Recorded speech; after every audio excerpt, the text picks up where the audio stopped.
Hello students, आप में से बहुत से स्टूडेंट्स ऐसे हैं जो क्लास 9 से प्रमोट होके क्लास 10 में आ गए हैं और क्लास 11 से प्रमोट होके क्लास 12 में आ गए हैं। अर्थात वो बोर्ड की परीक्षाएं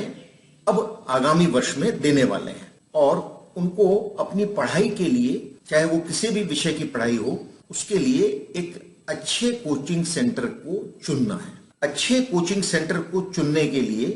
वो कौन कौन से पैरामीटर्स हैं जो किसी व्यक्ति को ध्यान में रखने चाहिए, इन्हीं बातों को ध्यान में रखते हुए मैंने इस वीडियो को बनाया है।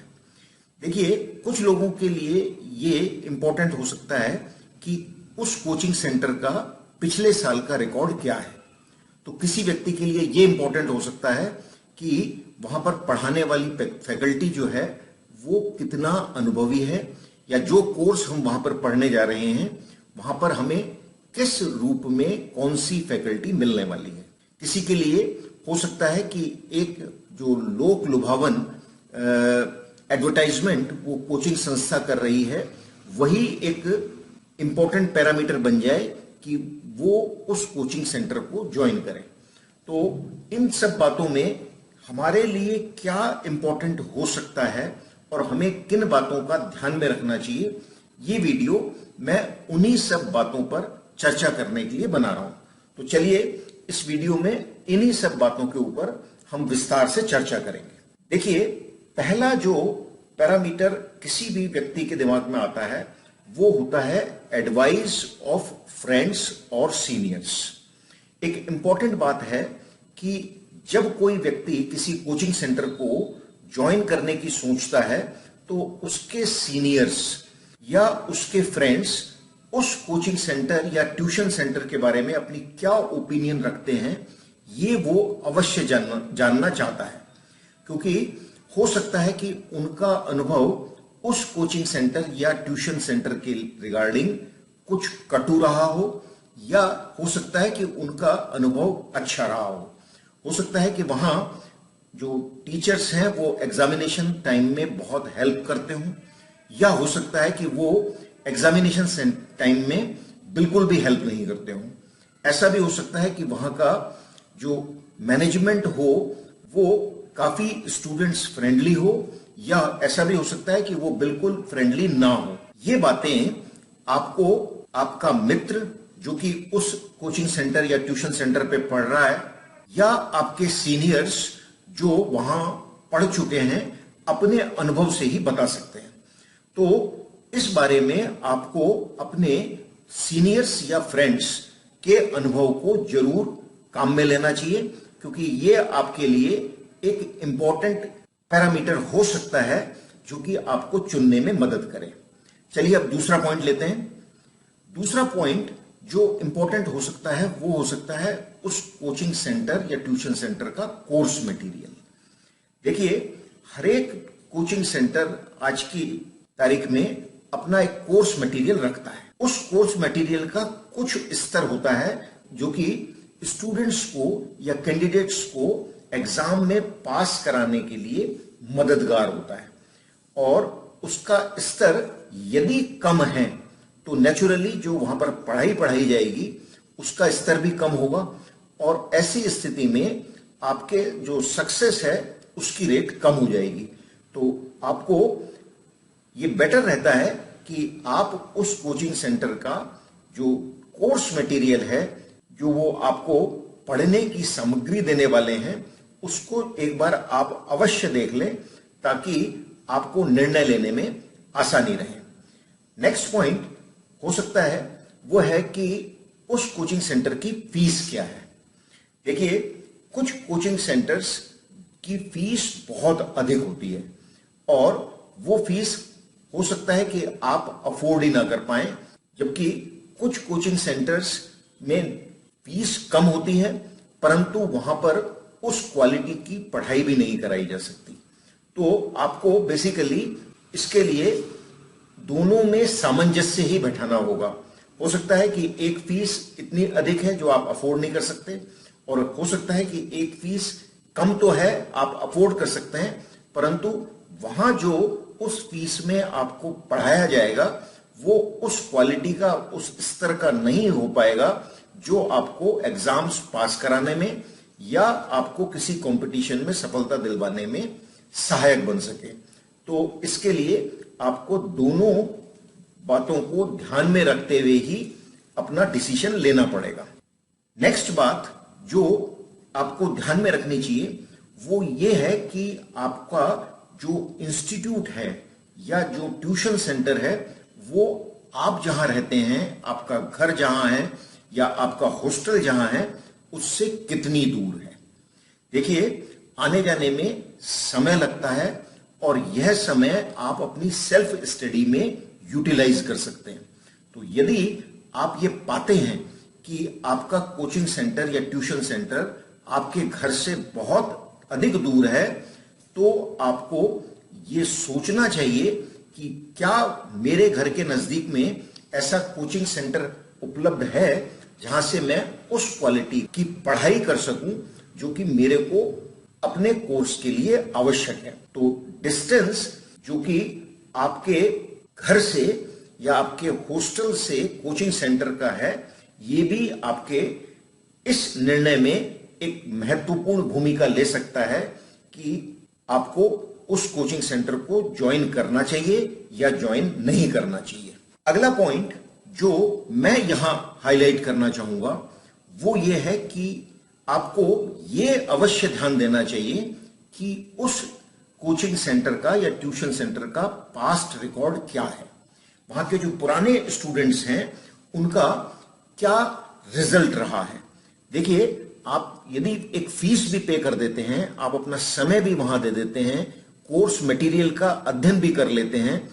और उन फैकल्टीज की सभी जो बताई हुई बातें हैं उनको पालन भी करते हैं,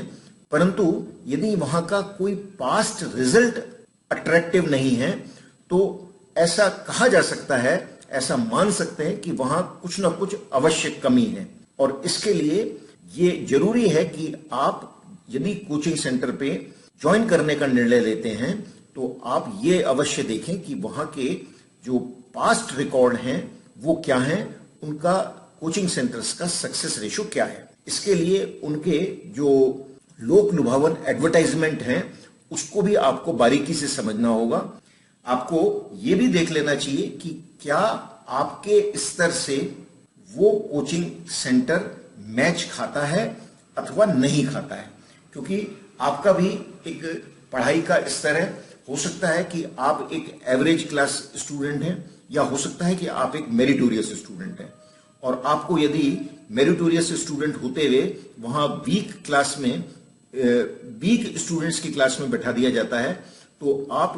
प्राय यह पाएंगे कि क्लास में जो आपने पढ़ा उतना तो आपको वैसे ही आता है, या उसमें जो पढ़ाया जा रहा है वो आपको ऐसा लगने लगेगा कि वो आपके स्तर का नहीं है। तो इसलिए बाद में ऐसी कमी आपको महसूस हो जबकि आप फीस जमा करा चुके हैं,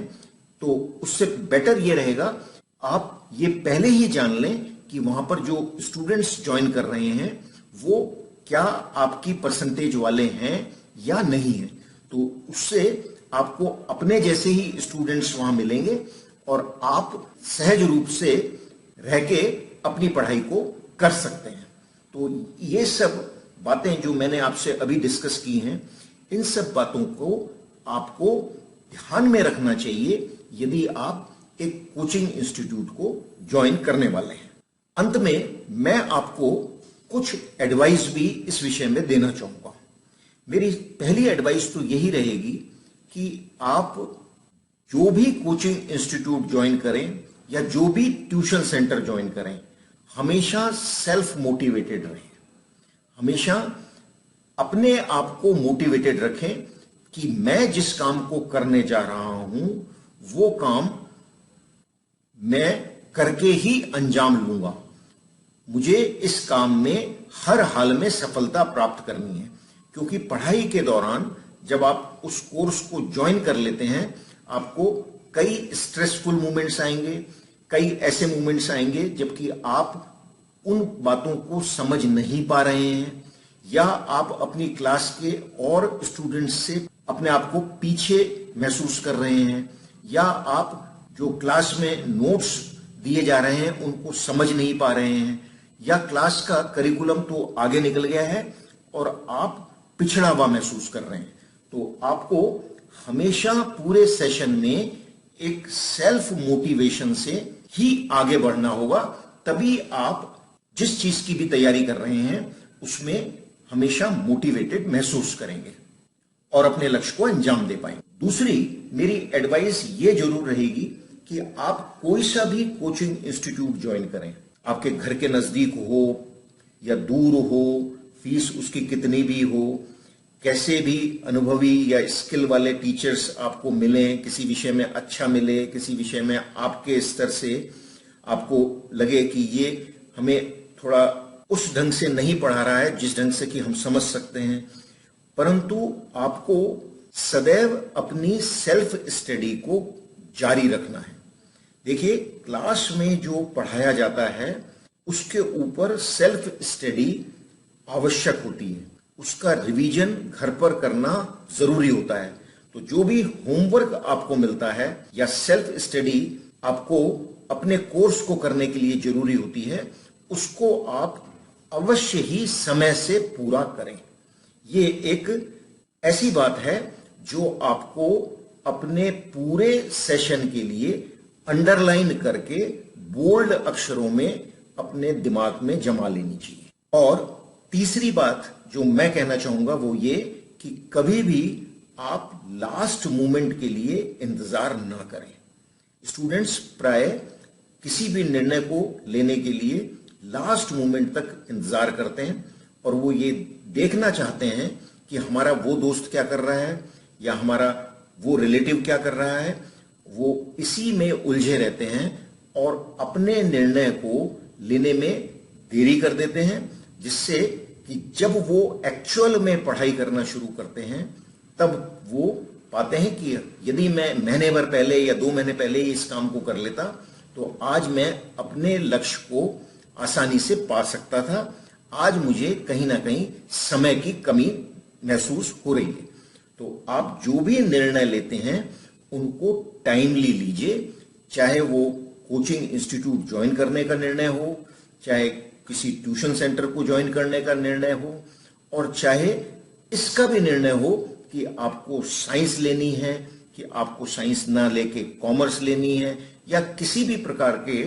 निर्णय जो कि आपके करियर से रिलेटेड है उसका निर्णय लेना हो, आप उन निर्णय को टाइमली लीजिए। इसके लिए आप अपने टीचर्स से एडवाइस लीजिए, अपने पेरेंट्स से एडवाइस लीजिए और उनकी एडवाइस को ध्यान में रखते हुए उचित निर्णय से, टाइमली निर्णय से आगे बढ़ें। यही मेरी भी आपको एडवाइस है। ये वीडियो आपको कैसा लगा कमेंट के माध्यम से आप मुझे अवश्य बताएं, और जिन लोगों ने मेरे चैनल को सब्सक्राइब अभी तक नहीं किया है उनको मैं ये कहना चाहूंगा कि वो मेरे इस चैनल को सब्सक्राइब कर लें, क्योंकि मैं अपने चैनल पर मैथमेटिक्स के अलावा इस टाइप के वीडियोस भी अक्सर लाया करता हूं। और जिन लोगों ने सब्सक्राइब कर रखा है और बेल आइकन का बटन नहीं दबा रखा है उनसे मैं रिक्वेस्ट करूंगा कि उस बेल आइकन के बटन को भी आज दबा दें। Thank you very much. God bless you.